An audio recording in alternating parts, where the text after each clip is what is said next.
Que a graça e que a paz de nosso Senhor e Salvador Jesus Cristo esteja com você, meu amado, minha amada que está me ouvindo agora.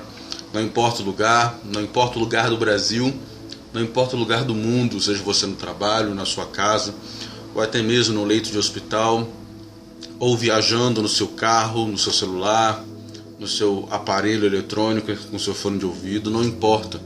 O importante é que a mensagem do Senhor está chegando e chegou até você. Amém? Quero compartilhar uma palavra que o Senhor me deu há um certo tempo atrás e que veio de encontro à minha realidade no momento em que Deus me deu essa mensagem. É uma mensagem forte, uma mensagem poderosa que com certeza acredito que vai de encontro à sua realidade também neste momento. O trecho da Bíblia que eu quero ler um versículo que está lá no livro de Provérbios, capítulo 14, versículo 12, que diz assim: há caminhos que parecem ser certo ao homem, mas no final conduz à morte. Há caminhos que parecem certo ao homem, mas no final conduz à morte. Na versão King James, atualizada, uma versão que eu gosto muito, da Bíblia evangélica, que mais se aproxima do sentido que o texto bíblico quer dizer. Então na King James, atualizada, diz assim: há caminhos que ao ser humano parecem ser as melhores opções de vida, mas ao final conduzem à morte. No versículo 13 diz assim: mesmo no riso a alma pode sofrer, a euforia pode acabar em tristeza. Na verdade, eu creio que há versículos na Bíblia, irmãos, que por si só já são suficientes, não precisam de interpretação, não precisam de exegese, não precisam de hermenêutica. O texto propriamente ele já se auto-explica, já se auto-revela. E acredito que esse texto é um deles, né? Que a Bíblia fala que há caminhos que parecem certo ao homem, mas no final conduz à morte. Né? Que caminhos são esses? Né? Que caminhos que a Bíblia diz, que caminhos que a Bíblia se refere? Na minha humilde opinião, irmãos, eu quero tratar desses caminhos como decisões. Sim, como decisões normais do nosso dia a dia que tomamos. Né? Tomamos decisões a todo momento. Desde a hora que acordamos até a hora que vamos dormir. Decidimos a comida, a roupa, a forma que vamos sair, a forma que vamos trabalhar, com quem vamos conversar, como vamos tratar essas pessoas, né? O nosso dia a dia é recheado de decisões. Querendo ou não, todo o tempo decidimos. É incrível, querido, que muitas pessoas não param para analisar que realmente é uma verdade. O nosso dia é tomado por decisões, e decisões importantes muitas vezes delas. Hoje eu estou de calça jeans, uma blusa preta e uma blusa social por cima, né, colorida. Não é bem colorida não, mas ela tem algumas cores. Então eu tomei essa decisão de vestir essa roupa. Né, talvez você tenha decidido tomar a decisão para colocar essa roupa que você está vestindo no seu trabalho, você está na rua ouvindo pelo celular, ou até mesmo em casa de pijama, independendo da hora que você está ouvindo, seja de manhã, de tarde, de noite. Você pode estar comendo alguma coisa, você pode estar apenas ouvindo. Então, há decisões que recheiam nossos dias. Tomamos decisões, e as decisões que tomamos recheiam os nossos dias. O nosso dia ele é recheado de decisões, querendo ou não, todo o tempo decidimos.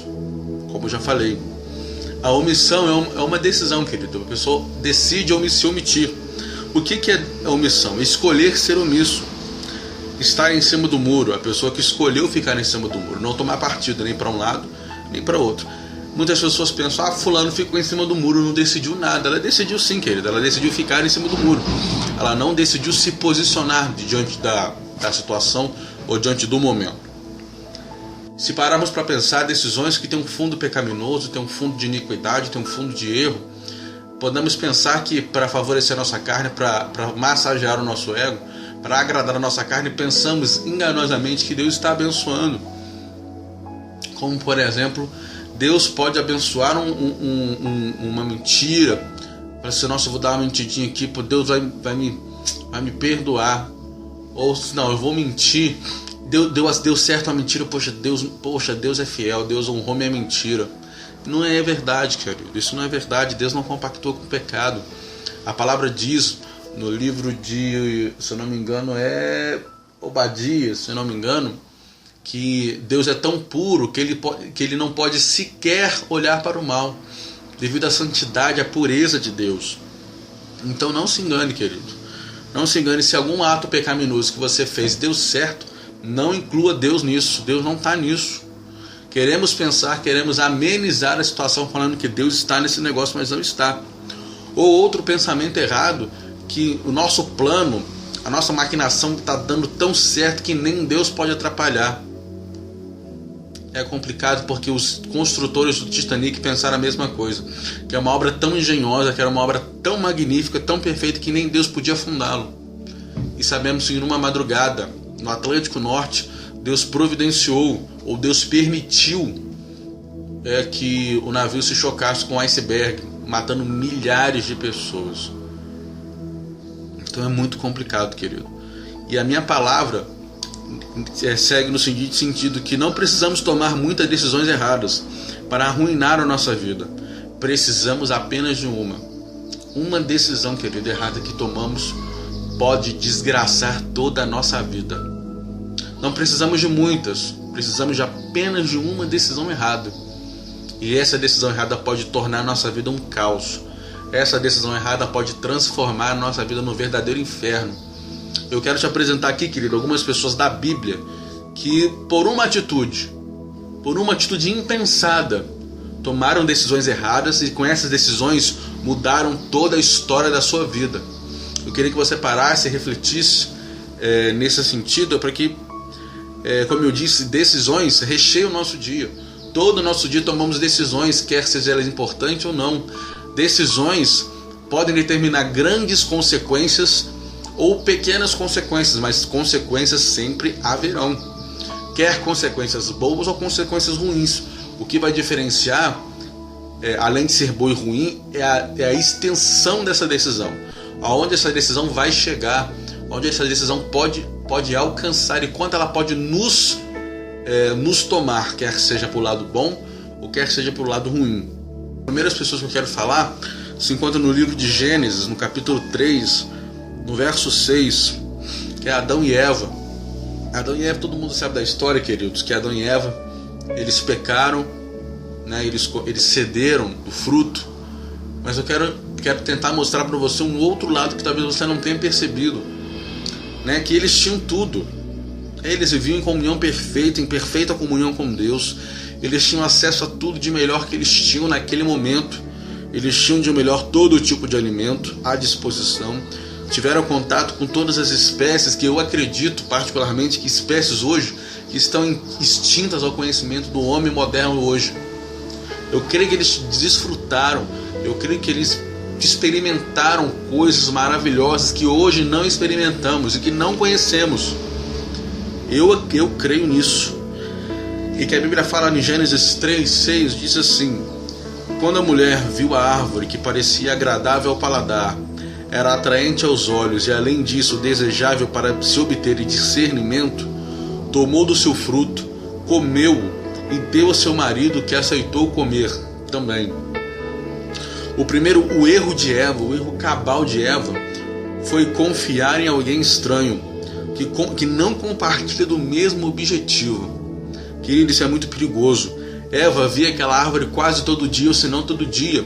A árvore ficava num ponto estratégico. Deus colocou a árvore no ponto central.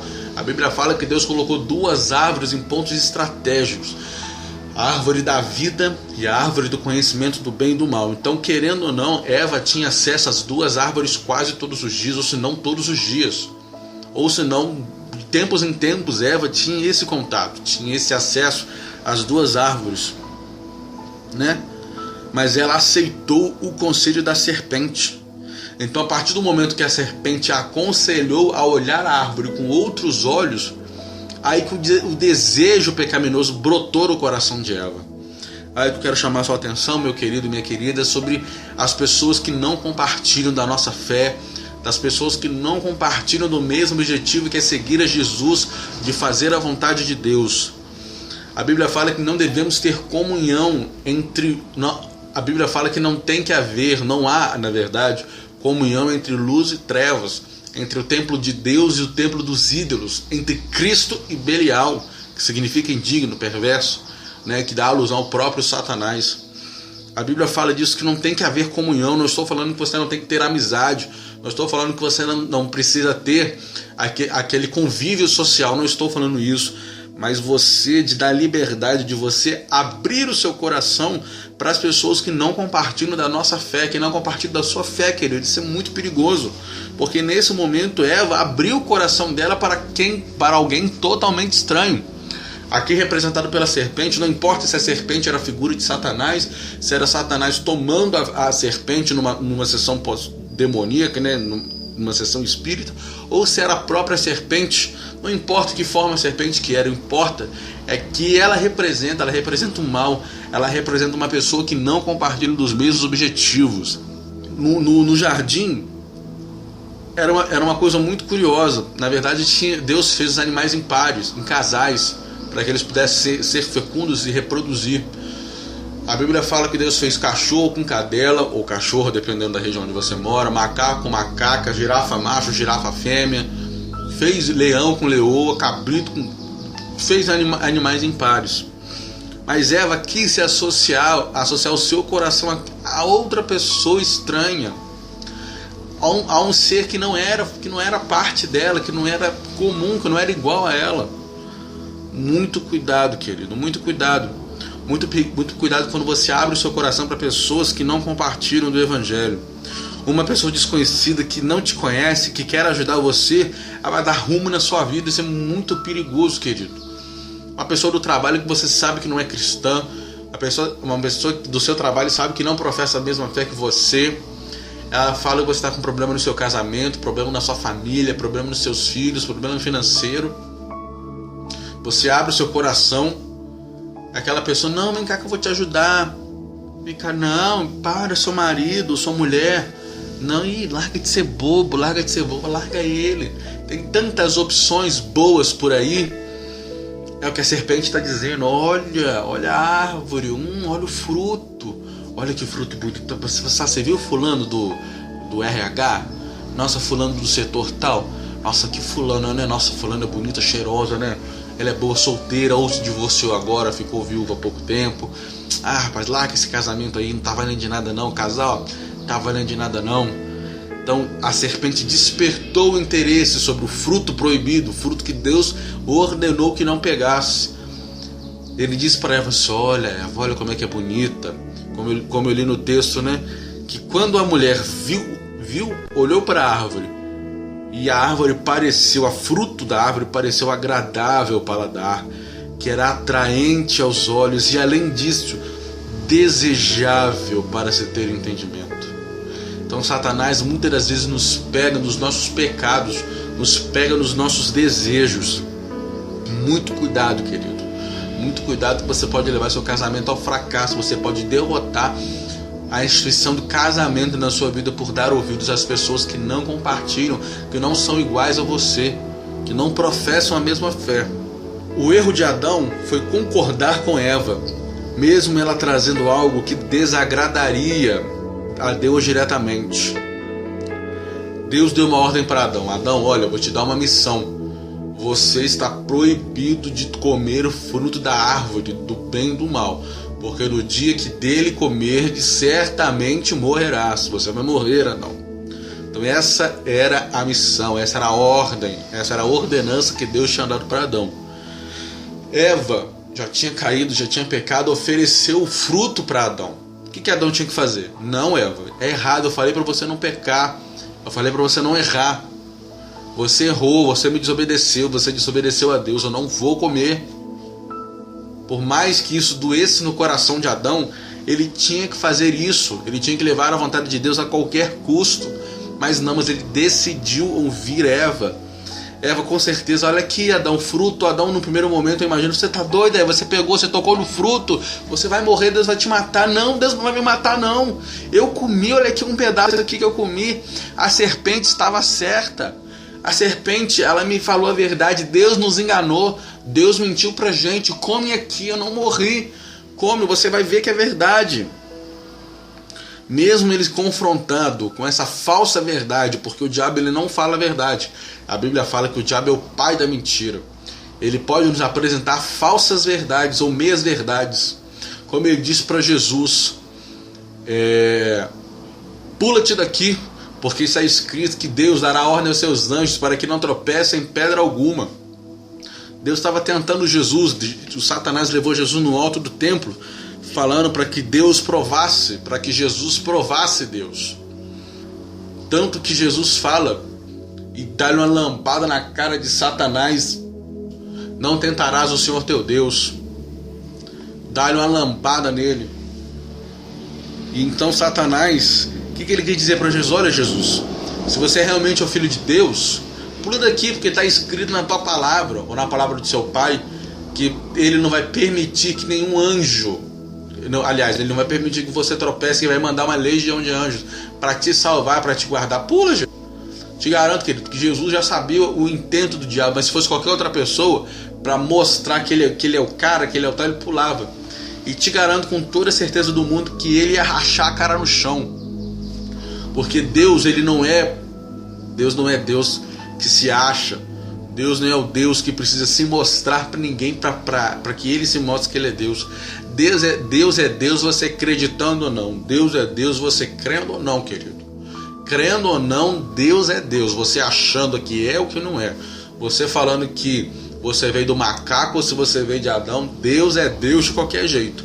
Eu tenho certeza que qualquer outra pessoa, não seja Jesus, se atendesse esse intento de Satanás, racharia a cara no chão. Porque Deus não precisa se mostrar para ninguém, para ele se mostrar como Deus. Não precisa. Então Adão recebeu esse conselho de Eva e comeu. E infelizmente muitos casais têm levado para o seu casamento práticas horrendas, abomináveis, mesmo sabendo que desagradam a vontade de Deus. Homens que assistem filmes pornográficos e que acham tal prática, tal posição legal e querem fazer com suas esposas ou vice-versa, suas esposas com seus maridos. Isso é muito perigoso, querido. Algumas práticas não são lícitas diante de Deus, não são lícitas. Outras coisas que o marido ou a mulher faz atos ilegais, é ladrão, sonega imposto, e o cônjuge sabe e não toma nenhuma providência. Não estou falando que você tem que separar, mas se posicione, fale assim: querido, o que você está fazendo é errado, não é a vontade de Deus. Se converta, confesse seu pecado, abandone seu pecado. Você estará se posicionando diante de Deus e a favor de Deus e contra o pecado do seu cônjuge.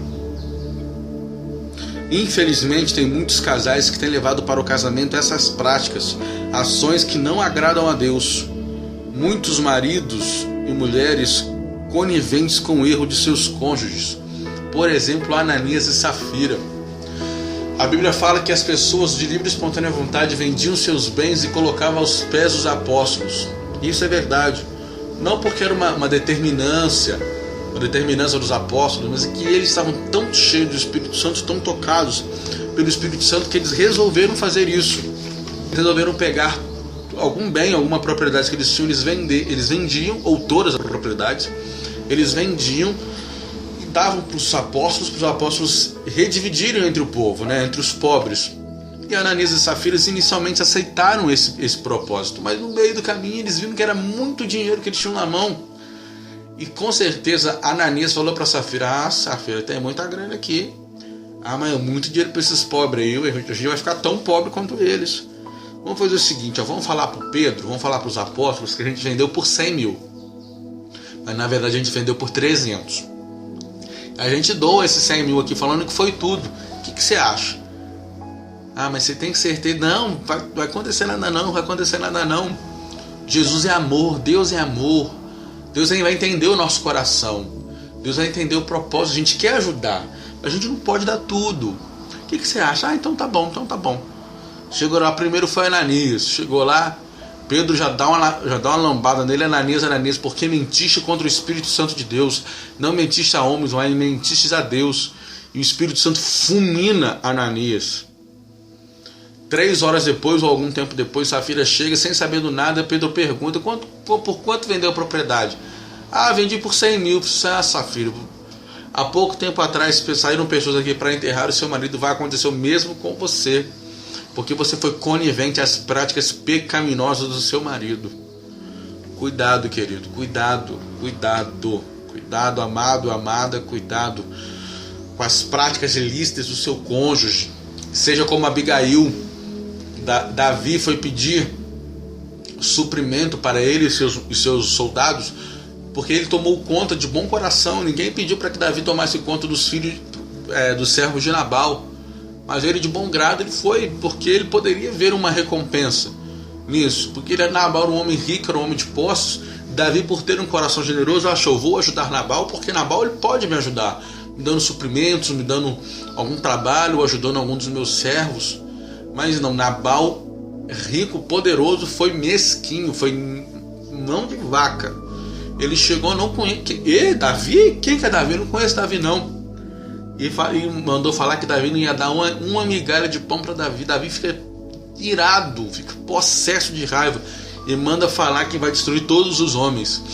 E Nabal, a Bíblia fala que ele tinha feito festas e banquetes. Tinha para dar, tinha para dar vontade, para saciar toda a fome do exército de Davi. Ele não quis, porque ele era miserável, não quis.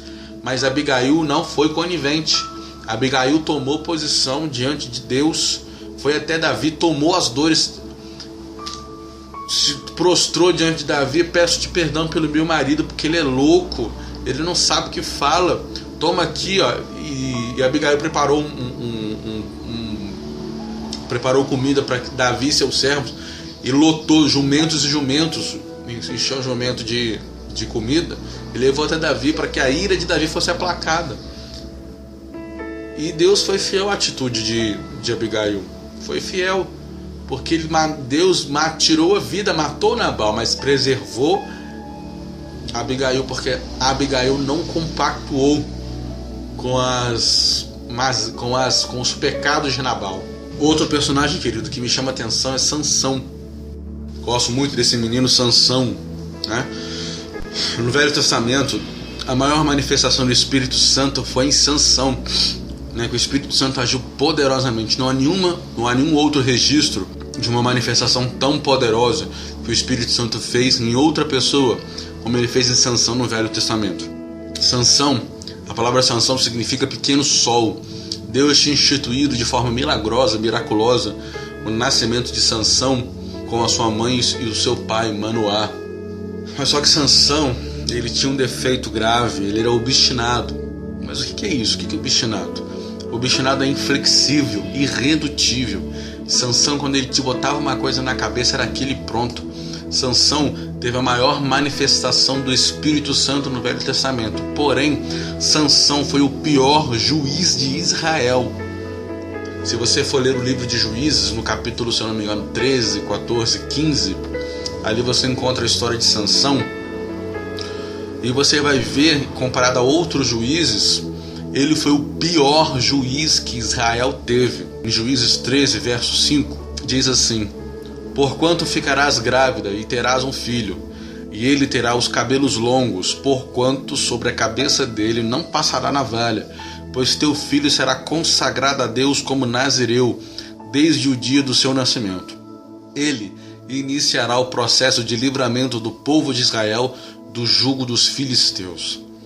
Então essa é a mensagem que o anjo dá para a esposa de Manoá, para a mãe de Sansão, dizendo que ela, na sua gestação e depois do nascimento dele, precisaria de cuidados especiais para que ele mantivesse o pacto que Deus estabeleceria com ele e vice-versa.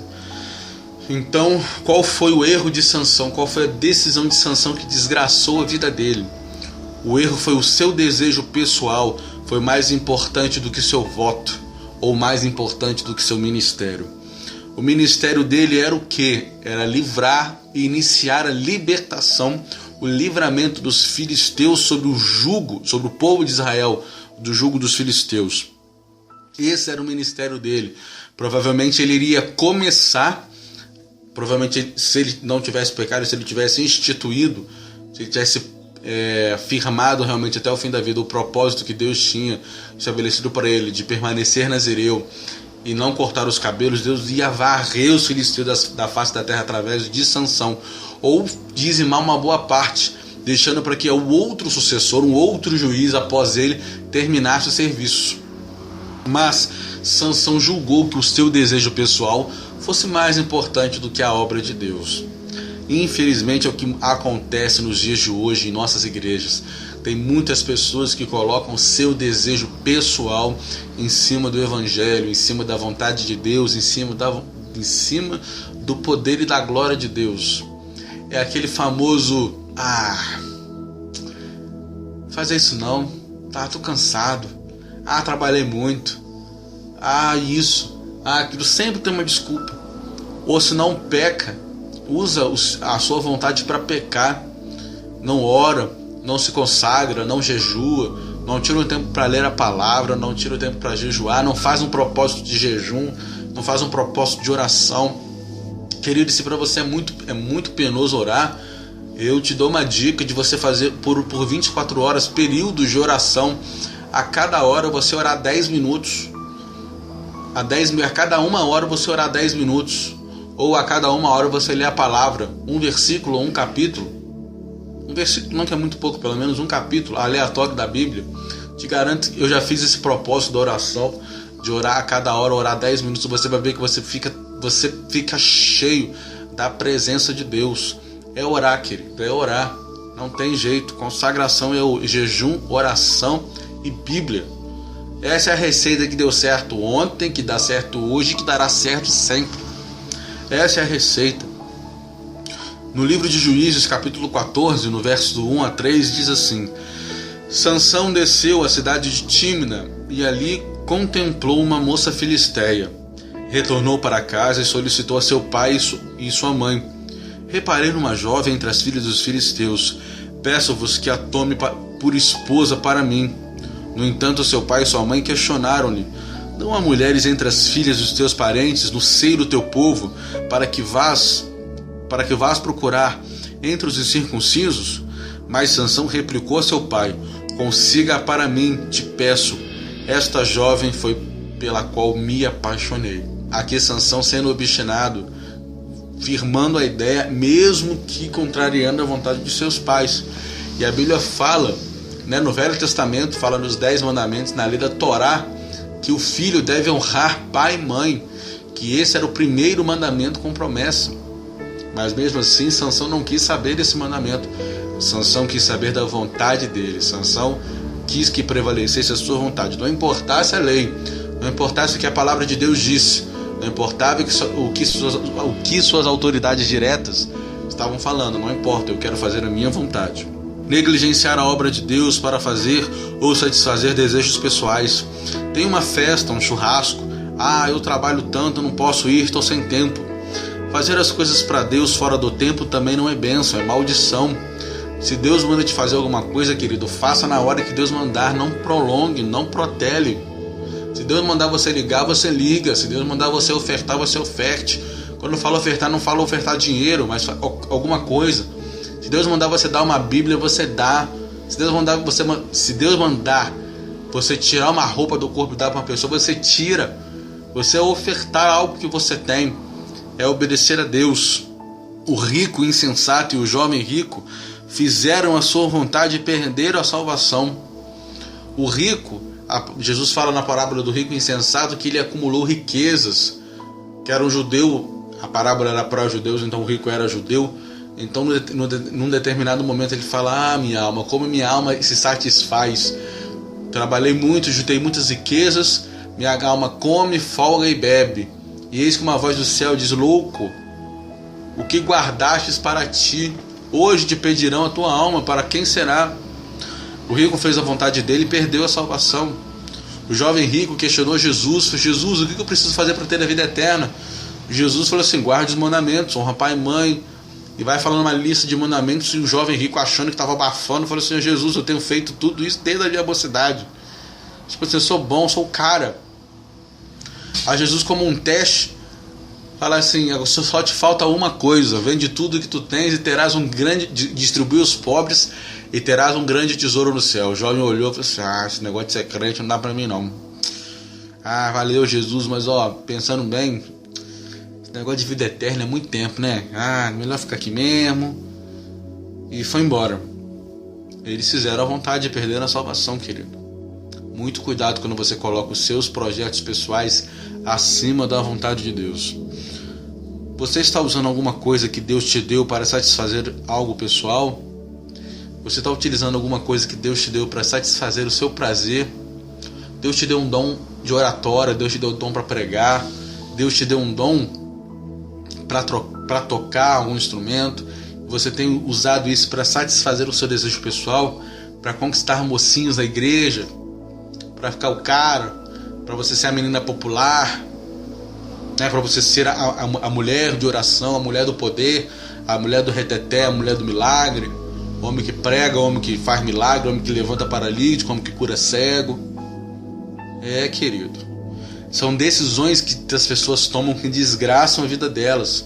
Assim como Sansão, assim como Adão e Eva tomaram uma decisão que desgraçaram a vida, tem pessoas que hoje em dia seguem o mesmo exemplo, que tomam uma decisão e desgraçam tudo. Precisamos ser vigilantes com relação a isso. Outro personagem que eu quero ressaltar, que também tomou uma decisão e desgraçou toda a vida, é o rei Uzias. Antigamente Deus usava o sacerdote, o sumo sacerdote, para representar, para expiar o pecado de todo o povo, né? No seu sacrifício anual, onde o sacerdote ele sacrificava um animal, perdoando seus próprios pecados e em favor do pecado do povo de Israel. Passado esse período, Deus instituiu juízes. Que o juiz que Deus levantava era a representação do Altíssimo na terra. Tanto que o juiz julgava as causas de Israel e era a voz de Deus perante o povo durante o período que o juiz vivia. Passado o período dos juízes, Deus estabelece o reinado, a monarquia em Israel. Na verdade, Deus não estabelece, Deus atende a um pedido do povo e estabelece a monarquia em Israel. Então os reis representavam Deus na terra.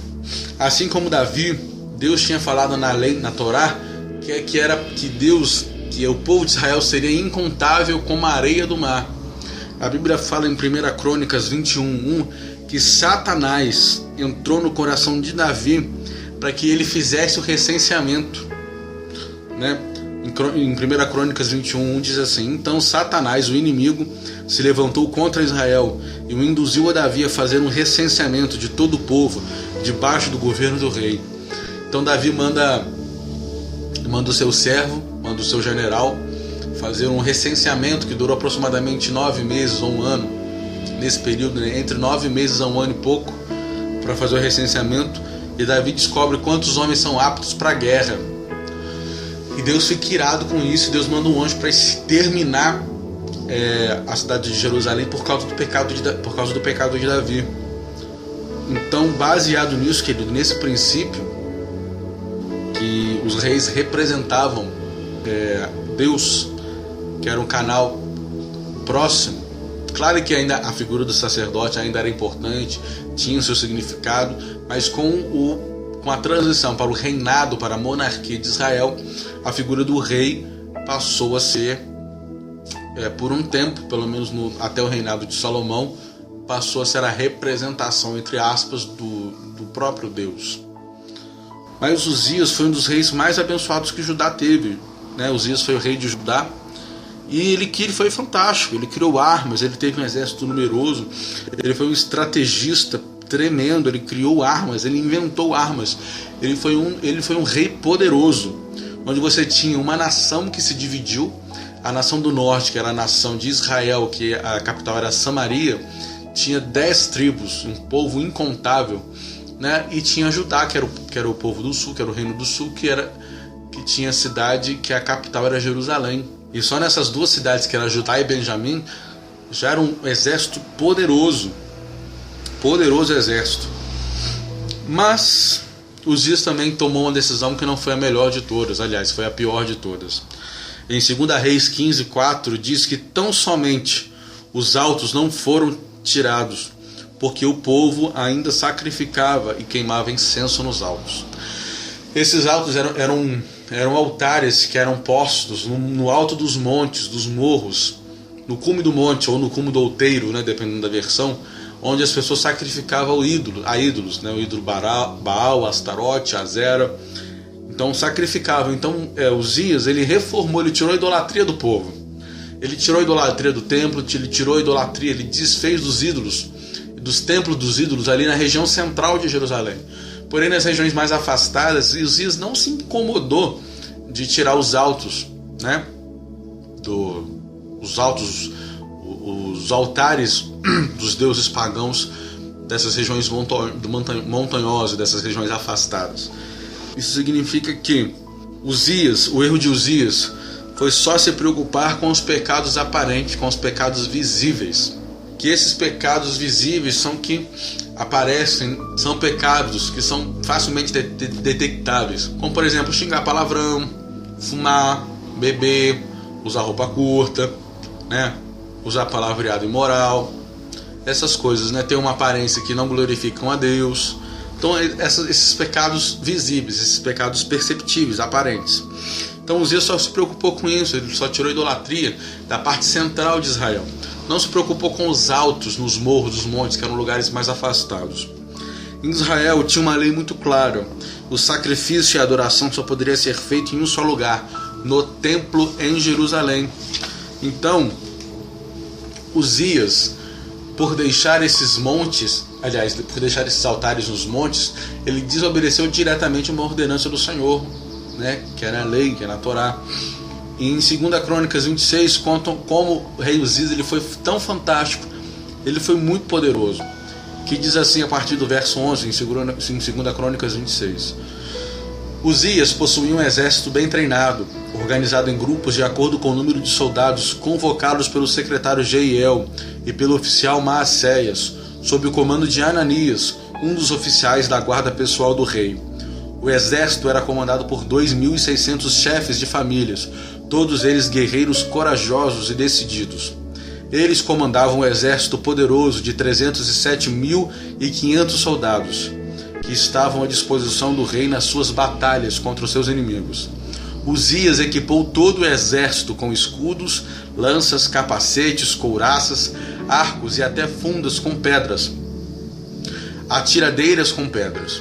Em Jerusalém construiu máquinas projetadas por especialistas a fim de serem posicionadas nas torres e nos cantos das muralhas para atirarem simultaneamente grandes quantidades de flechas, assim como arremessarem grandes pedras contra as forças inimigas na defesa das esquinas.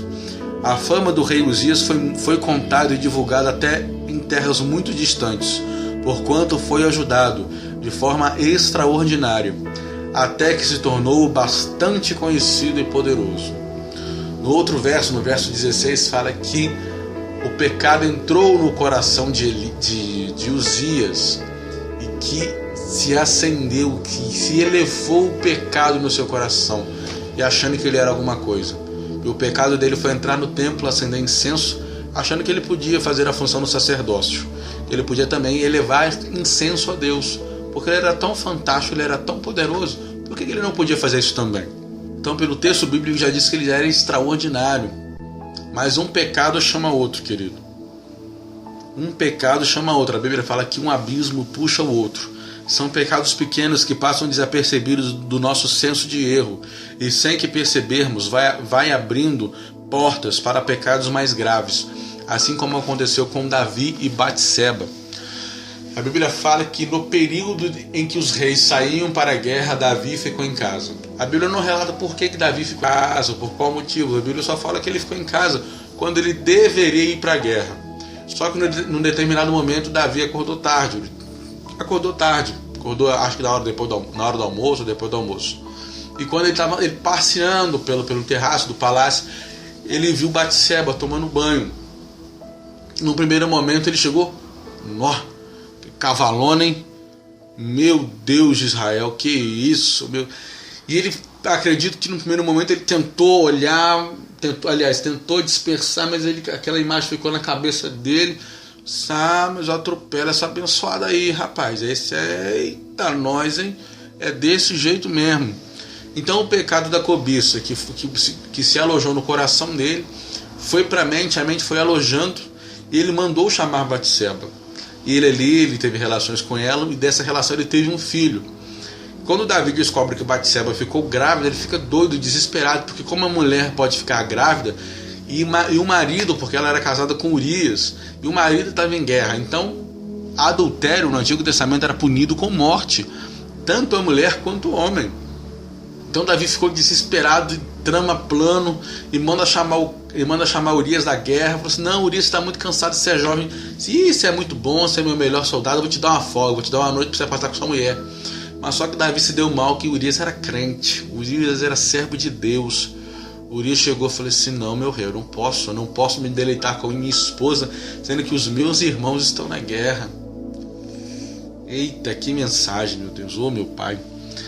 Isso é que tem que ter no nosso coração, querido. Devemos estar ali, batalhando, pelejando pela obra de Deus, pregando a palavra, sendo missionário, divulgando o evangelho. Não podemos nos ficar quietos, desfrutando de prazeres pessoais, enquanto pessoas morrem divulgando o evangelho. Oh meu Deus, sarabachoriando e canterega nabishai. Querido, eita nós. Então não podemos, que pessoas morrem, estão morrendo por causa do evangelho, e muitas pessoas estão desfrutando a vida como se não tivesse preocupação, como se está tudo bem, está tudo jóia. Vou desfrutar a minha vida, vou viver como eu tenho que viver. Tem gente morrendo? Tem, mas é a vontade de Deus, o que eu vou fazer, né? Não, queridos, Urias, ele se posicionou, falou assim: não posso, rei, não posso. E o rei obriga, e ele não vai, ele fica na porta da casa do rei, o rei embebeda ele, e ele mesmo bêbado não vai para casa, e num ato desesperado do rei, manda uma carta pro general do exército, fala para ele colocar Urias na frente de batalha para morrer rápido, o famoso bucho de canhão, para morrer rápido.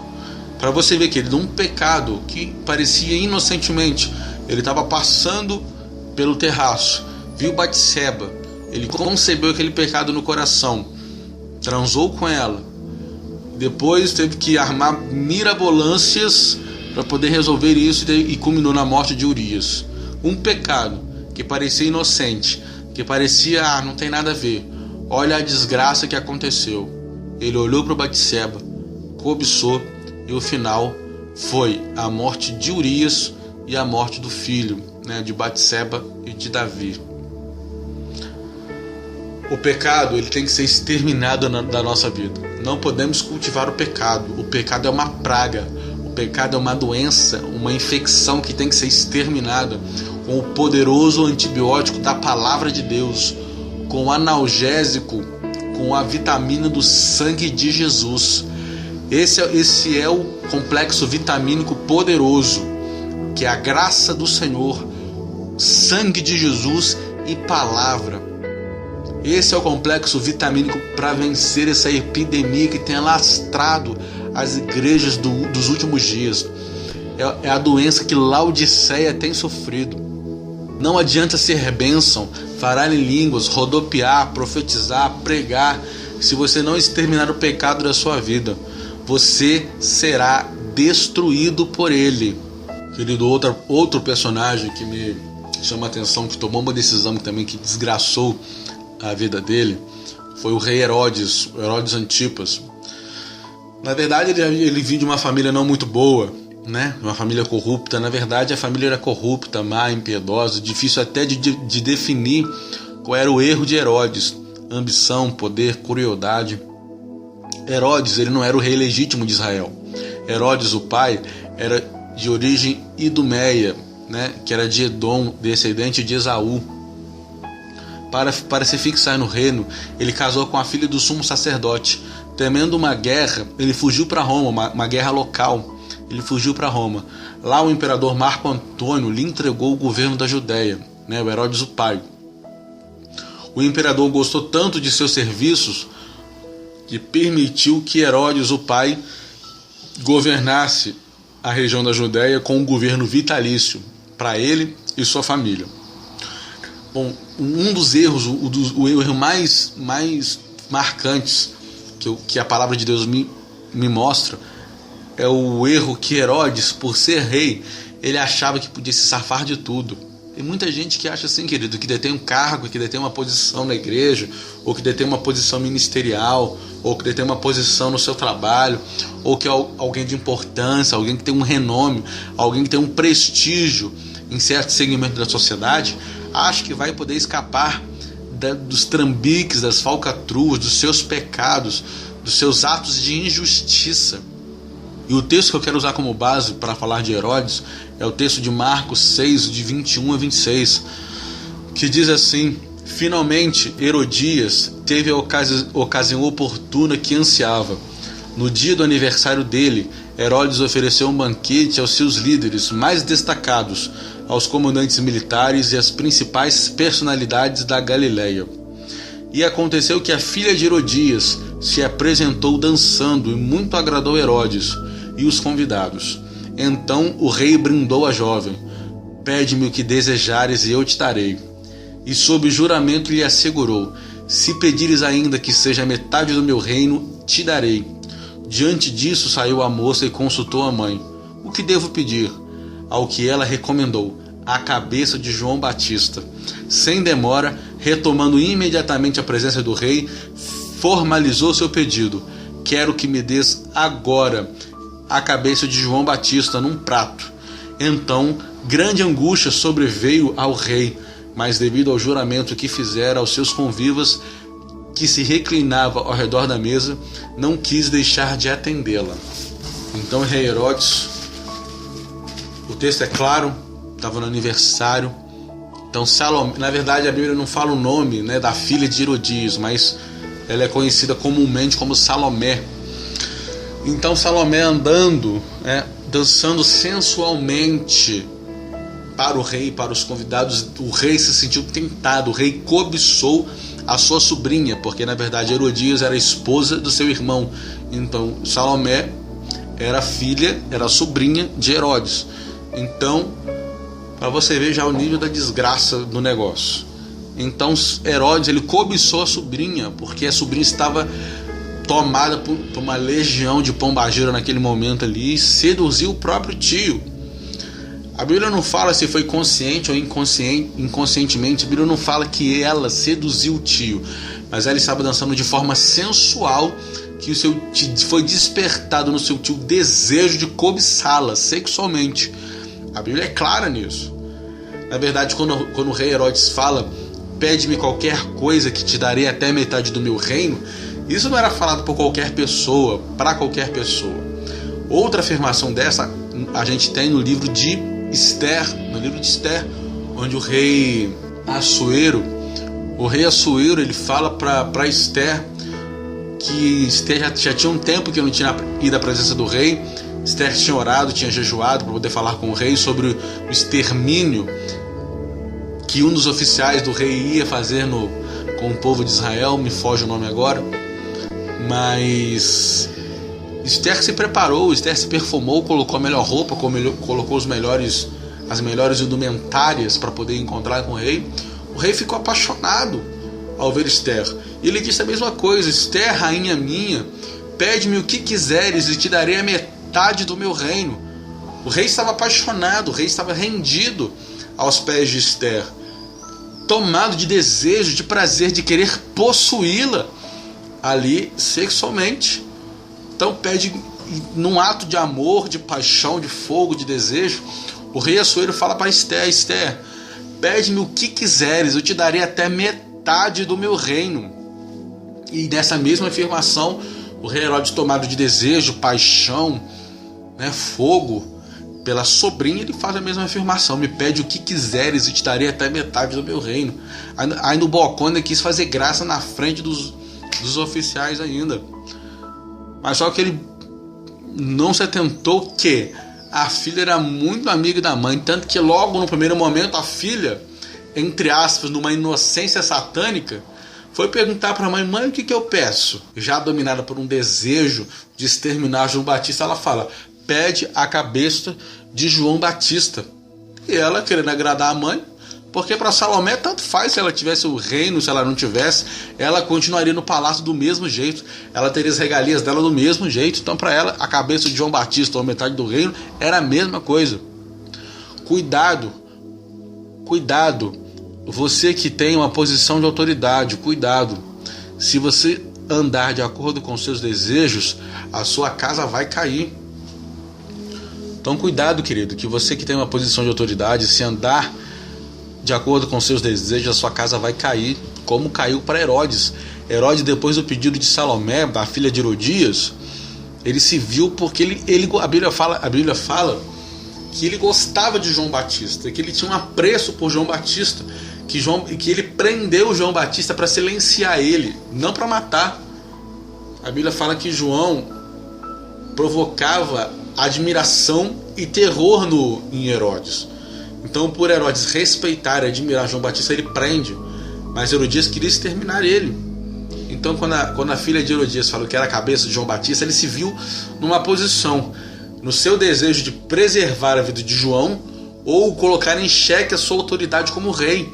Porque ali não estava somente a família, que se fosse a família, Herodes dava um grito: cala a boca, vai ser o que eu quero. Mas ali estavam os seus, a Bíblia fala que ali estavam os seus generais, os principais, as celebridades da Galileia. Então todo líder da região onde ele era rei estava ali. Então se ele fosse fraco, a fraqueza dele iria se espalhar por todo o reinado. Assim como o rei Assuero não foi fraco quando a rainha Vasti, ou Vaste, dependendo da tradução, dependendo da pronúncia, falou que não iria ver o rei, os seus conselheiros. Ele: rei, o senhor tem que tomar uma atitude, porque essa posição da rainha pode se alastrar nas mulheres do reino da Pérsia, e as rainhas não vão respeitar mais os seus maridos. Então Assuero toma uma decisão enérgica. Então ele tinha que tomar uma posição similar, parecida, para que a posição, a autoridade dele como rei não fosse desacreditada, não fosse desmerecida. Então, contra a vontade, ele obedece à recomendação de Herodias e de Salomé, para que a moral dele não fosse desvalorizada, que a casa dele mantivesse de pé, pelo menos aparentemente. Herodes, para satisfazer o desejo e a sua paixão, teve que matar um homem santo. Não adianta viver uma vida de pecado e querer ser santo. Sua vida, ou morre o pecado, ou morre o santo. É verdade, querido. Ou morre um, ou morre outro. Ou você é santo, ou você não é. Não tem como juntar as duas coisas numa pessoa só. E o último personagem, dessa reflexão que eu quero falar com vocês, amados, é o ladrão da cruz. Sim, o ladrão da cruz. E o texto que eu quero usar como base é o texto de Lucas 23, de 39 a 43. Que diz assim: um dos criminosos que ali estavam crucificados esbravejava insultos contra ele. Tu não és o Messias? Salva-te a ti mesmo e a nós também. Mas o outro criminoso repreendeu, afirmando: nem ao menos temes a Deus? Estamos sob a mesma sentença.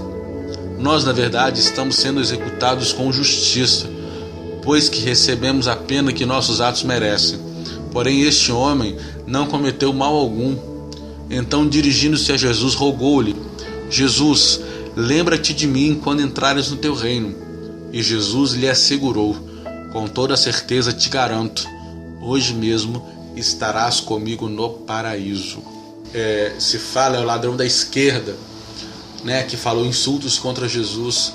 E são dois erros que eu destaco do ladrão da esquerda e um acerto do ladrão da direita. O ladrão da esquerda, ele cometeu dois erros. Ele desprezou Jesus quando ele mais precisava. Desprezou Jesus quando mais precisava. É o que muitas vezes acontece conosco. Quando mais precisamos da presença de Jesus, do auxílio de Jesus, do socorro de Jesus, os desprezamos. Mas como assim, você me pergunta? Se precisamos, vamos até Ele, vamos recorrer a Ele. Muitas das vezes não.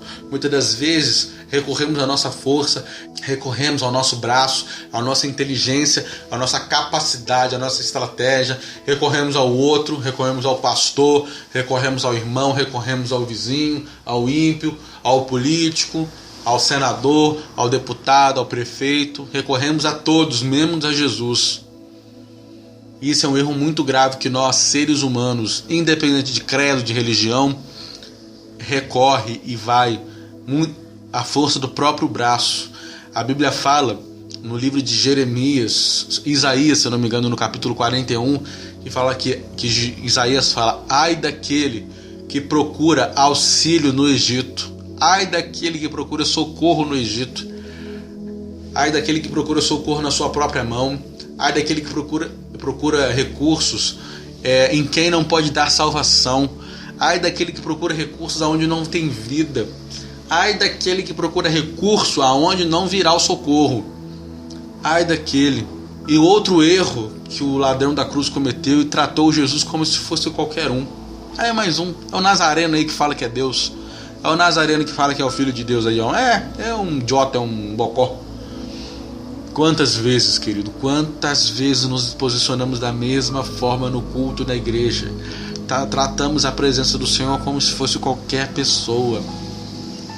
Querido, todas as vezes que vamos ao culto, estamos indo em encontro à pessoa mais importante do universo, um Deus todo-poderoso, criador de todas as coisas, fez tudo do nada, do nada ele criou todas as coisas.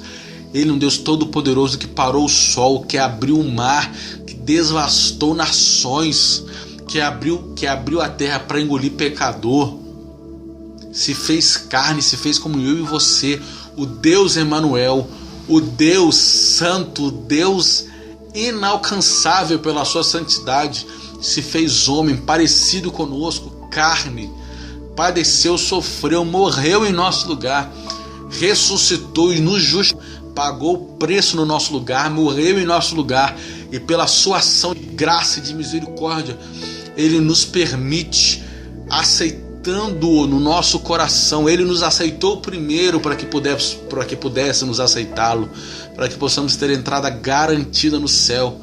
E ainda assim, com esse Deus tão majestoso, tão poderoso, tratamos eles como se fosse qualquer pessoa. Quantos de nós não fazemos o mesmo? Desprezamos Jesus, um celular, um WhatsApp, um Facebook, o Snapchat, novela, sair, paquerar, namorar, fazer negócios. Tudo na vida é mais importante do que Jesus. Nossa postura diante de Deus é vergonhosa. O pagão tem mais reverência aos ídolos do que nós diante da presença do Deus vivo. O nosso louvor e a nossa adoração é um lixo. É um lixo, querido. Se você for comparar o louvor e a adoração da igreja moderna, da Laodiceia que estamos vivendo, da adoração do louvor da igreja, da história da igreja, o louvor e adoração da igreja apostólica, o louvor e adoração da igreja perseguida, você vai ver que a nossa adoração, nosso louvor é um lixo diante de Deus. Que possamos rever os nossos conceitos, amados. O outro ladrão que tomou uma atitude, que fez uma escolha certa, e que essa escolha certa norteia todas as outras. O outro ladrão fez a escolha que vale a pena e que norteia todas as outras. Ele escolheu Jesus e colocou Jesus em primeiro lugar. Querido, a única decisão que você vai tomar que vai realmente fazer importância na sua vida é Jesus. Jesus é a escolha mais importante que fazemos, que faremos e que possamos fazer em todas as instâncias das nossas vidas. Jesus é a melhor escolha. Escolha Jesus, priorize Jesus, coloque Jesus no seu dia a dia. Assim que acordar, coloque Jesus, convide Jesus no seu dia a dia. Assim que você abrir os olhos, o primeiro pensamento que seja Jesus. Fala: Jesus, eu acordei, seja no meu dia, que o meu dia seja um presente para o Senhor, meu Deus, que eu louve e que eu engrandeça seu nome através do meu dia. Deus, no meu trabalho, que o seu nome seja glorificado, fica comigo no meu trabalho, Deus, que eu possa te louvar no culto de hoje à noite, em nome de Jesus, que eu possa falar do seu nome, Jesus, que eu possa profetizar, Deus, que eu possa apregoar o seu nome às pessoas, que as pessoas te vejam em mim, Jesus. Aliás, que as pessoas te veem em mim, Jesus, que as pessoas não olhem para mim, não vejam Pedro, Manuel, João, Maria, Tiago, Pedro, mas vejam Jesus espelhado, refletido na minha pessoa. Eu te convido, querido, a fazer essa oração. Jesus, fica comigo, que as pessoas não me vejam, mas vejam o Senhor. que você possa parar e refletir nessa mensagem, nessa reflexão que compartilhei com você nesse momento, que uma decisão pode tornar a nossa vida uma desgraça, que uma decisão pode estragar toda a nossa vida, mas também uma decisão pode nos dar uma vitória, uma decisão pode nos dar a vida, uma decisão pode trazer a presença de Deus na minha vida, na sua vida, no meu casamento, no seu casamento, na vida dos meus filhos, na vida dos seus filhos, no meu trabalho, no seu trabalho, na minha igreja e na sua igreja. Querido, eu gostaria de convidar você a pensar na sua vida, como você tem lidado com ela, como você tem tratado ela, se você tem deixado a sua vida de qualquer maneira, se você tem vivido de qualquer maneira.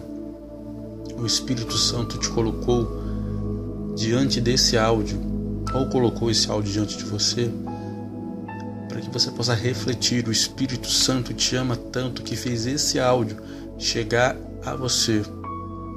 Então, se você só conhece Jesus de ouvir falar, conhece o Jesus religioso, um Jesus que permanece pregado na cruz, eu quero te apresentar o Jesus verdadeiro, o Jesus que sim, ele esteve na cruz, ele morreu nela, mas ele ressuscitou e hoje vive no céu eternamente, onde espera que eu e você estejamos com ele por toda a eternidade.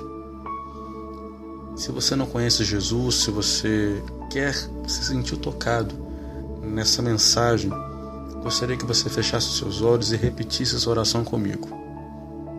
Senhor Jesus, reconheço que sou pecador, reconheço que eu lidei com a minha vida de forma descompromissada, reconheço que eu fiz tudo o que eu queria até o dia de hoje, mas não quero mais, Deus. Eu quero que o Senhor tome conta da minha vida, que o Senhor guie os meus passos, que o Senhor norteie as minhas decisões, tome conta dos meus pensamentos, Senhor. Senhor, que o teu sangue me purifique de todos os pecados, escreva meu nome no livro da vida. Em nome do teu Filho Jesus, eu reconheço ele como o único Senhor e Salvador da minha vida. Muito obrigado, Senhor, pela tua graça, pela sua misericórdia, pelo seu sacrifício.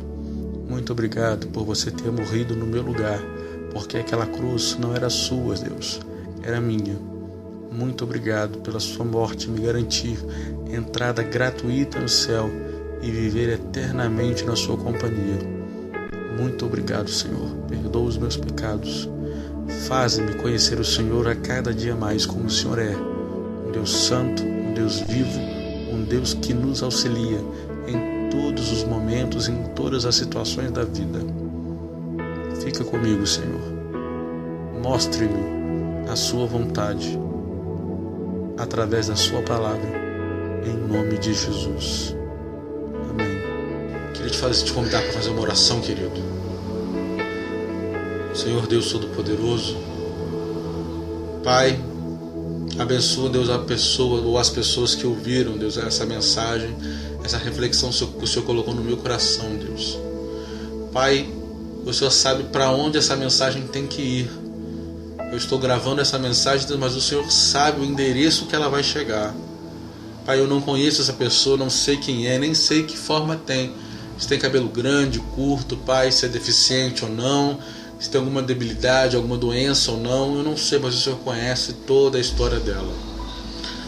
Pai, nos guarde, Pai, do pecado, nos guarde do diabo. Pai, mas nos guarde de nós mesmos, nos guarde da nossa confiança, nos guarde da nossa inteligência, Deus, que se apoia na nossa humanidade, no nosso conhecimento.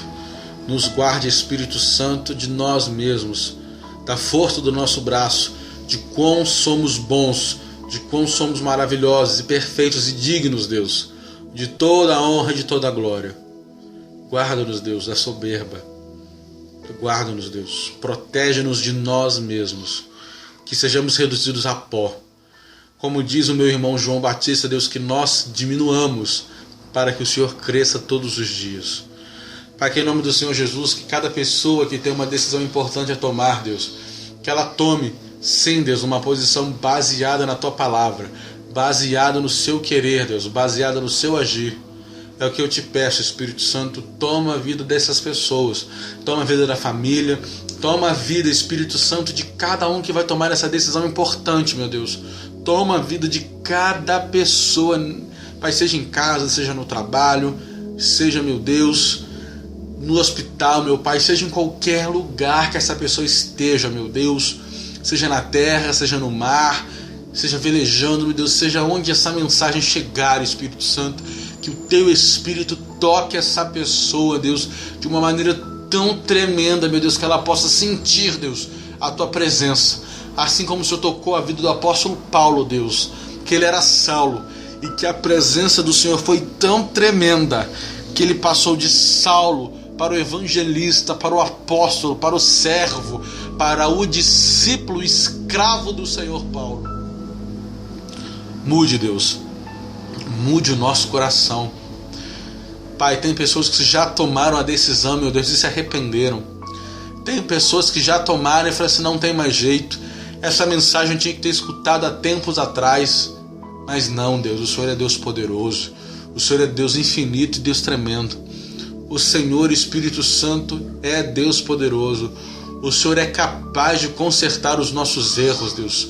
Conserta o erro do meu irmão, conserta o erro da minha irmã, Deus, que ele fez, meu Pai, que decisão que ele tomou, Pai, impensadamente, Pai, tomado pelo calor da emoção, pela raiva, pelo ódio, pelo desejo carnal, meu Deus, em nome de Jesus. Conserte, Espírito Santo, não porque merecemos, Deus, mas para que a tua glória seja manifestada nesse problema, meu Deus, em nome de Jesus, que esse problema eleve, exalte, ressalte a presença do Senhor, meu Deus, na minha vida e na vida dos meus amados irmãos e teus filhos, que comprastes com teu sangue puríssimo e valiosíssimo, que é o teu sangue, Jesus.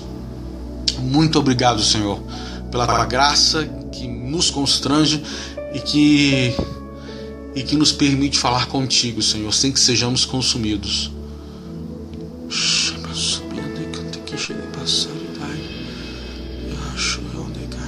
Muito obrigado, Jesus. Te louvo e te agradeço, Deus, em nome do Senhor. Aleluia. Amém. Peço aos irmãos que repassem essa mensagem. Que se vocês conhecem alguma pessoa que está para tomar alguma decisão ou que tomou alguma decisão, que você passe essa mensagem para eles em nome do Senhor Jesus, ou passe para outras pessoas que, como eu disse, o nosso dia é recheado de decisões e tomamos decisões a todo dia, em todo momento, e pode surgir uma decisão que a pessoa tem que tomar apressadamente. Então repasse, querido. A Bíblia fala que eu plantei, Apolo regou, mas Cristo deu o crescimento. Eu estou falando, mas você está encaminhando. Eu não conheço os seus amigos, eu não conheço o seu ciclo de amizade. Então, se você ouviu, foi abençoado ou quer abençoar outra pessoa, repasse essa mensagem. O seu galardão vai ser tão precioso quanto o meu que eu estou falando, que eu estou pregando. Infelizmente, muitas pessoas associam a grandes galardões, a grandes pessoas, a grandes profetas, a grandes pregadores. Não, querido, Deus está te usando, Deus vai usar você se você passar esse áudio apenas.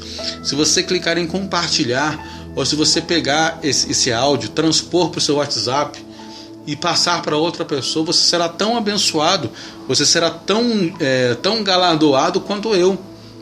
Porque você, como eu disse no texto bíblico, eu plantei, o apóstolo Paulo falando, eu plantei, Apolo regou, mas Cristo deu crescimento. Então você terá o seu galardão que será tão precioso quanto o meu. Você será a ponte que ligará Jesus, a palavra que foi ministrada, para essa pessoa, sua amiga, cristã ou não, evangélico ou não. Em nome de Jesus, compartilhe, querido, difunde o reino de Deus pelos seus amigos, para as suas pessoas. Professe Jesus. Tenha Jesus não somente na sua boca, mas na sua vida. Tenha um bom testemunho. Nós somos a Bíblia que o mundo lê. Que Deus te abençoe e te guarde, no nome santo e poderoso de Jesus Cristo. Amém.